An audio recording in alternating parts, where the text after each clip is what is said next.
दोस्तों आज के इस वीडियो में हम डिस्कस करने वाले हैं कि how to study at night. और ये वीडियो सिर्फ आप ये मत समझना कि ये 9th-10th के स्टूडेंट्स के लिए है। ये वीडियो ग्रेजुएशन के स्टूडेंट्स के लिए या फिर यूपीएससी प्रिपरेशन, एसएससी की जो प्रिपरेशन करते हैं उन बच्चों के लिए भी है, क्योंकि मैंने अपना जीवन 12 साल कंप्लीट 11th, 12th और ग्रेजुएशन के बच्चों को पढ़ाने में दिया है। क्या माइंडसेट रहता है उनका, किस टाइप का माइंडसेट। तकरीबन 70% बच्चे, 80% बच्चे नाइट में पढ़ते थे जिनको मैंने पढ़ाया है। तो सबसे पहले क्या है ये, थोड़ा उसके बारे में समझ लेते हैं और साथ में मैं आपको वो 5 टिप्स दूंगा जिससे आप अपनी स्टडी को बहुत ज्यादा बेटर बना पाएंगे जो अब तक आप नाइट में पढ़ते हैं। क्योंकि कई बार आप रात को 11 बजे बैठते हैं, सुबह के 4 बजा देते हैं। 11 से 4 आप खुद जोड़ लीजिए कि 5 घंटे होते हैं, और जब आप सो के सुबह उठते हैं तो लगता है यार कुछ तो पढ़ा ही नहीं, 5 घंटे दे दिए। अगर मैं दिन में बैठता, सपोज दैट सुबह के 10 बजे 3 बजे तक पढ़ रहा हूं, मतलब दिन में आप इतना नहीं पढ़ सकते जितना आप नाइट को पढ़ते हैं, लेकिन आउटकम कुछ निकलना ही नहीं। तो इसको कैसे ठीक करना है मेरे दोस्त, आज के इस वीडियो में मैं आपको बताऊंगा। तो शुरू करता हूं मैं आप सबसे कि नाइट में पढ़ने का कोई स्पेसिफिक मेथड नहीं होता। It's all about determination, mindset, dedication and situation. सबसे पहली अगर मैं बात करूं डिटर्मिनेशन, देखिए ये बहुत इंपॉर्टेंट है कि साथ में अगर इसको माइंडसेट के साथ जोड़ दें डिटर्मिनेशन को, कि आप आपका माइंडसेट क्या कहता है कि आप नाइट में पढ़ना ज्यादा प्रेफर करते हैं, तो ठीक है, क्योंकि अल्टीमेटली बिलीफ सिस्टम ही बहुत ज्यादा इंपॉर्टेंट है। तो माइंडसेट आपका कह रहा है कि मैं नाइट में पढ़ के कर सकता हूं, तो यू कैन डू। क्योंकि रात में जगना भी ना दोस्त, ये भी एक तपस्या है। अब अगर आप सोचते हैं कि अरे कोई भी जग लेगा, नहीं होती हर बच्चे से जगह। 11 बजने के बाद, 12 बजने के बाद जब बहुत सारी चीजें आती हैं जो मैं बताऊंगा बीच के वीडियो में, तब पता चलेगा कि दिक्कत क्या है। तो this is all about mindset and dedication. क्या आप उस चीज को करना चाहते हैं, और चाहते हैं तो जान लगा के करिए। मैं आपसे सिंपल कहता हूं कि सिर्फ माइंडसेट से काम चल जाएगा क्या? मैं कोई एग्जांपल देता हूं जो मैं बच्चों को इकोनॉमिक्स में पढ़ाता हूं, 12th वाले बच्चों को, कि व्हाट इज डिमांड। डिमांड क्या है? आज मेरी डिमांड है, मैं अभी चेयर पे बैठा हुआ हूं और मेरी डिमांड है कि वाओ काश मैं लग्जरी कार में बैठता जो होती लैम्बोर्गिनी। क्या ये मेरी डिमांड है? मैं दिन रात सपने देखता हूं लैम्बोर्गिनी के, क्या ये मेरी डिमांड है? नहीं। डिमांड के लिए ये मेरी डिजायर थी। डिमांड के लिए मुझे रेडी टू पे, मनी और डिजायर, ये तीनों चीजें होनी चाहिए एक साथ। तो सिर्फ माइंडसेट से काम नहीं चलेगा। पता चला माइंडसेट है, पैसा है, लेकिन रेडी टू पे नहीं है। कौन खर्च करे 1 करोड़ रुपए, 2 करोड़ रुपए? वहीं पे सिर्फ माइंडसेट से काम नहीं चलेगा, डिटर्मिनेशन, डेडिकेशंस और सिचुएशन। कई बार आपके घर में ऐसा होता होगा कि सुबह सुबह उठ जाते होंगे घर वाले, किसी को जॉब पे जाना है, फैमिली बड़ी हो सकती है, घर में स्पेस नहीं है जहां पे आप पढ़ सकते हैं, तो कई बार आपको नाइट में टाइम मिलता है। आपके पेरेंट्स कई बार ऐसी जगह जॉब करते हैं जहां पे वो लेट से आते हैं, मतलब 10 बजे घर आते हैं, तो ऑब्वियस सी बात है कि खाना खाते आपको 11 बज जाता होगा। तो ऐसी सिचुएशंस में नाइट में आपको जगना ही पड़ता है। दिस इज ऑल अबाउट घर की सिचुएशंस। कई बार फैमिली ऐसी है कि घर में वो 6 बजे ही पापा जॉब से आ गए, तो लोग 8 बजे खाना खा के सो जाते हैं। उस सिचुएशन में आप सुबह उठ सकते हैं। और ये रियलिटी है मेरे दोस्त। हम हमेशा सोचते हैं कि चलो आज की रात माइंडसेट प्रिपरेशन में लग जाता हूं, कल से स्टार्ट करूंगा बढ़िया सा फर्स्ट क्लास। आप एक छोटा सा टाइम टेबल बनाते हैं कि भाई रात को 10 बजे पढ़ने के लिए बैठना है,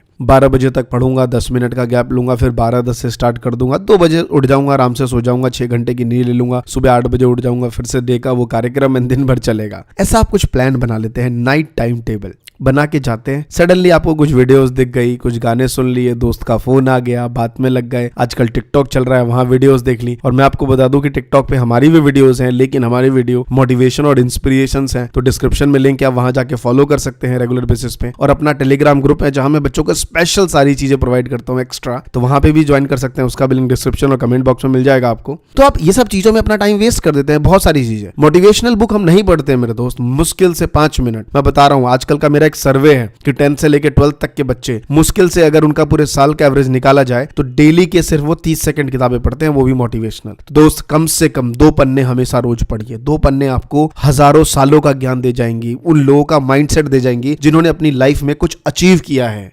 दानवीर करण को कौन नहीं जानता, हर कोई उससे परिचित है। एक दिन की बात है कि एक व्यक्ति उनके पास कुछ मांगने आता है। उस समय कर्ण अपने दाएं हाथ में कुछ वस्तु पकड़े हुए थे, इसलिए उन्होंने अपने बाएं हाथों से अपने गले का माला निकाला और उनको दे दिया। दान देते वक्त उनके फ्रेंड जो उनके साथ में थे, सहयोगी, उन्होंने कहा कि तुमने ये गलत किया, तुमने बाएं हाथ से दान नहीं देना चाहिए। तो दानवीर कर्ण ने कहा कि ये बात तुम्हारी सही हो सकती है कि भाई दाहिने हाथ से हमेशा दान देना चाहिए, लेकिन जब मैंने बाएं हाथ से निकाला और सोचा कि दाएं हाथ का सामान रख के फिर दाहिने हाथ में माला लेके उनको दूं, मैंने कहा ये ठीक नहीं है। उसने कहा क्यों? उसने कहा जब मैं बाएं हाथ से निकाला और दाएं हाथ में रखता, क्या पता दाहिने हाथ का माइंडसेट बदल जाता, उसको देने का मन नहीं करता। यस, कितनी बड़ी लर्निंग है कि हमेशा प्रेजेंट में जिए। जब आप पास्ट और फ्यूचर के बारे में सोचते हैं ना, तो फ्यूचर आपके क्या पता प्रेजेंट को नुकसान कर सकता है कि नहीं भाई ये चीज मत करो। प्रेजेंट आपका सही था, 4 लोग मिले, स्टडी करनी है, मैथ्स आपका बेस्ट लग रहा है, फ्यूचर में गए, अरे यार अच्छे नंबर नहीं आएंगे, फायदा क्या है, जब 50 ही लाने हैं तो छोड़ यार इतनी मेहनत क्यों करनी, काम आपने खराब कर लिया। तो दोस्त मैं आपको एक ही चीज कहूंगा कि एक दिन जब तुम्हारे दोस्त फ्रेंड्स कॉलेज की लाइन में लगे होंगे और तुम घर में बैठ के सिर्फ टीवी देख रहे होगे, सोच रहे होगे कि अरे यार what are the options about 12th, जब 50% अपने आ गए, क्या करना है अब इसके बाद, कौन से कॉलेज में जाऊं, कौन सा प्राइवेट कॉलेज मम्मी और पापा के पॉकेट के बजट में आए, ये सोचने से बेटर है कि अभी तुम्हारे पास 5 महीना और 6 महीना है। जान लगा दो मेरे दोस्त, जान लगा दो। और एक बात जरूर ध्यान रखना, सिकंदर की वो सीख जो पूरी दुनिया ने उससे सीखी कि ऊंचा उठने के लिए पंखों की जरूरत केवल पक्षियों को होती है। मनुष्य तो जितना विनम्र होता है, उतना झुकता है, उतना वो ऊपर बढ़ता जाता है। बस दिलों को जीतना ही मकसद रखना, वरना दुनिया जीतकर भी सिकंदर खाली हाथ गया था। तो दोस्त आपकी फैमिली में ये सब लोग आपके सपोर्टिव हैं, इनके साथ चलिए, इनकी भी प्रायोरिटीज हैं। लोग कहते हैं ना कि बच्चों पे माता पिता अपनी जिम्मेदारी थोप देते हैं। कई बार को एक बार को लगता है मुझे कि ये ठीक भी है। अरे कौन देखता है दूसरों के बारे में, कोई नहीं सोचता इस दुनिया में सिवाय तुम्हारे माँ बाप के अलावा, कोई नहीं सोचता तुम्हारे लिए। कभी सोचा है अपने हाथ में, अभी आपके सामने मेरे माइंड में आ रहा है, जब मेरी उंगली खुली होती है, 5 की 5 उंगलियां, और उस टाइम मुझे कोई गिफ्ट देगा, कुछ पानी या कुछ लाइक सामान मेरे हाथों में रखेगा, शायद वो टिक ना पाए। जब मैं इन 5 उंगलियों को आपस में टच करता हूं, तब जाके कुछ हाथों में ले पाता हूं। इसीलिए जो आपके लोग हैं आसपास के, उसको मिला के रखिए, ये बहुत इंपॉर्टेंट है। अब बात करते हैं कि नाइट में कैसे स्टडी करें। कुछ टिप्स जो आपको हमेशा चाहिए होता है, पता है लेकिन फिर भी चाहिए, तो चलिए मैं डिस्कस करता हूं कि हमेशा नाइट में जब आप पढ़ने बैठे तो फ्रेश हो जाइए। ठंड का समय है, चलो भैया थोड़ा फ्रेश हो लो। गर्मियों का मौसम है तो नहा जरूर लीजिए। तकरीबन अगर आपको नाइट में पढ़ना है 10 बजे तक, you all about fresh it, all the things, अपने आप को क्लीन अप करिए, अच्छे से फ्रेश हो जाइए। उसके बाद आपकी जो स्टडी टेबल है वहां पे क्लीन कर लीजिए। भाई जो जो सामान आपको चाहिए वही सामान वहां पे रखिए, फालतू की चीज नहीं। आप पहले बैठने से पहले नहा के जब निकले तो माइंड में सोचिए कि आज मुझे क्या पढ़ना है। ज्यादा चीजों को सोचना नहीं है, सिर्फ 2 किताबें लेनी है कि आज मुझे मैथ्स कवर करना है, इंग्लिश कवर करना है, आज मुझे अकाउंट्स कवर करना है, इकोनॉमिक्स कवर करना है, आज मुझे फिजिक्स पढ़ना है, केमिस्ट्री पढ़ना है। जो चीजें पढ़नी है 2 से 3 चैप्टरों के बारे में सोचिए या 2 से 3 बुक के बारे में, उसको टेबल पे रखिए और सिर्फ उसी को पढ़िए। टारगेट सेट रखिए कि आज 4 घंटे अगर मैं नाइट में पढ़ने जा रहा हूं तो ये 4 घंटे में सारी चीजें कवर कर लूं।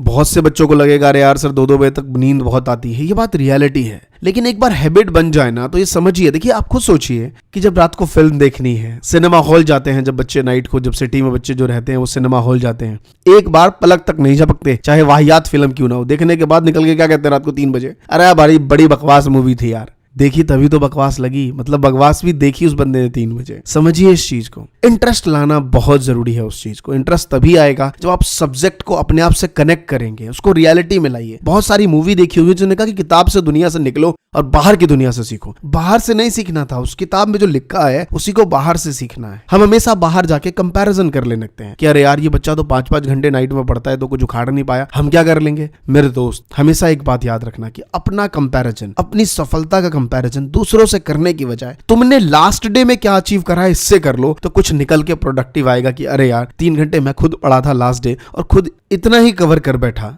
यही चीज अगर आप सोचेंगे तो कुछ आप प्रोडक्टिव निकाल पाएंगे। जनरली बहुत से लोग आपको रिकमेंड करते होंगे कि भाई पढ़ते वक्त एक लाइट म्यूजिक जरूर मैथमेटिक्स के वक्त करिए। देखिए म्यूजिक का अलग अलग वैज्ञानिकों ने, अलग अलग रिसर्चरों ने अलग अलग थ्योरी दी है। जब मैं इस चीज को समझ पाया और कई लोगों से पूछा तो म्यूजिक कहीं ना कहीं हमें रिलैक्सेशन प्रोवाइड करती है। और मुझे बता दूं, पढ़ते वक्त हमें रिलैक्स नहीं चाहिए, क्योंकि रिलैक्स हम पढ़ते वक्त करेंगे ना तो नींद हमें आ जाती है। तो कभी भी पढ़ाई के वक्त म्यूजिक का इस्तेमाल मत करिए मेरे दोस्त, मत करिए। म्यूजिक आपको हमेशा शांत करवाती है, आपकी स्पीड को स्लो करवाती है। म्यूजिक से आप में जीवन में स्थिरता आती है। जब आपको रिलैक्स होना हो तब म्यूजिक सुनिए, दबा के, पढ़ते वक्त नहीं। और हमेशा read and speak and loud, हमेशा पढ़ते वक्त बोल बोल के पढ़िए। बोल के पढ़ना मतलब खुद को पढ़ाना होने के बराबर है। या तो खुद को पढ़ाइए या तो दूसरों को पढ़ाइए। जब दूसरों को पढ़ाने का समय नहीं है आपके पास तो खुद पढ़ते वक्त आप बोलिए। ये बड़ा इंपॉर्टेंट है, एज लाइक कि आप खुद को पढ़ा रहे हो। जितना आप बोल बोल के पढ़ेंगे वो चीज आपके माइंड में उतनी ज्यादा रहती है। हम अपनी लाइफ में कई लोगों को देख के विचलित हो जाते हैं कि अच्छा ये कर रहा है तो मैं भी वो कर लेता हूँ, वो नाइट में पढ़ रहा है मैं भी पढ़ लेता हूँ, वो डे में पढ़ रहा है मैं डे में पढ़ लेता हूँ, वो मॉर्निंग में सुबह उठ के पढ़ता है मैं भी कर लेता हूँ।